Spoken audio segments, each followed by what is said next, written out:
कोई कड़वी जड़ फूट जाए। ऐसा ना हो कि हमारे दिलों में इतनी कड़वाहट हो जाए कि परमेश्वर का अनुग्रह हमें ना मिले और हम वंचित हो जाए उस अनुग्रह से।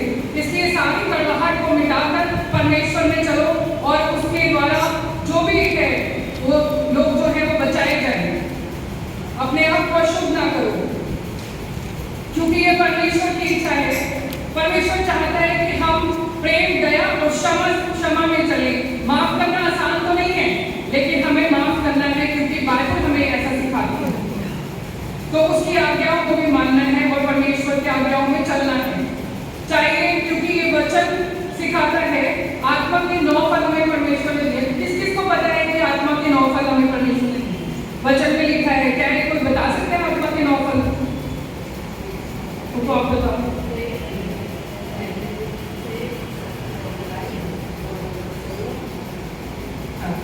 प्रेम, आनंद, शांति, धीरज, कृपा, भलाई और विश्वास, योग्यता, नम्रता और संयम। अभी हमारा समय ऐसा चल रहा है कि हमें प्रेम से काम लेना चाहिए, आनंद के साथ प्रभु के भवन में आना चाहिए और शांति रखनी चाहिए अपने मनों में। और एक दूसरे को क्षमा जब हम करते हैं तो हमारे मनों में खुद ब खुद शांति आ जाती है, क्योंकि हम परमेश्वर का ये जो वचन है ये खुद परमेश्वर है। वचन जो है वो खुद परमेश्वर है, क्योंकि वचन देखाई हुआ। तो धीरज, कृपा, भलाई, विश्वास, योग्यता, नम्रता और संयम। हम जब अपने अंदर के 9 फल परमेश्वर के आत्मा के 9 फल अपने अंदर रखेंगे तो हम परमेश्वर में चलते जाएंगे और हम कोई भी हमारे जीवन में चाहे कितनी बड़ी परेशानी क्यों ना हो।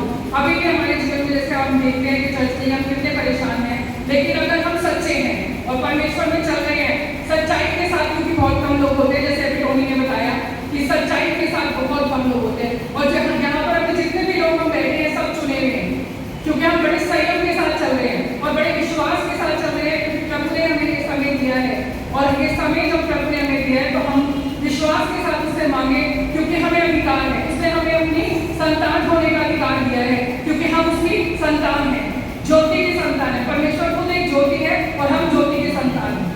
तो हम जब संतान उसकी है तो जो भी वो हमें अधिकार देता है हम उससे अधिकार से मांग सकते हैं। हम अपने मम्मी पापा से जो भी चीज मांगते हैं हम अधिकार से मांग सकते हैं। तो यीशु मसीह क्या है, वो भी हमारा पिता है, तो हम उससे अधिकार से मांग सकते हैं कि हमें अधिकार है।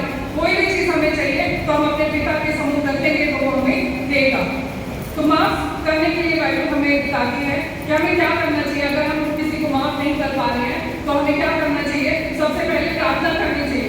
हमें परमेश्वर से मदद मांगनी चाहिए कि हम उसको माफ कर सके, सच को स्वीकार करें, अपने दर्द को परमेश्वर के सम्मुख रखें और उस व्यक्ति को जिसको हम माफ कर रहे हैं उसको परमेश्वर के हाथों में सौंप दें, आशीष दें, उसे भलाई दें, दुआ करें उसके लिए, आगे बढ़े और नई शुरुआत करें कि परमेश्वर उसके साथ है और हमारे साथ भी हो। परमेश्वर में बुद्धि दी, समझ दे कि हम उसको माफ कर सके। और आपको मैं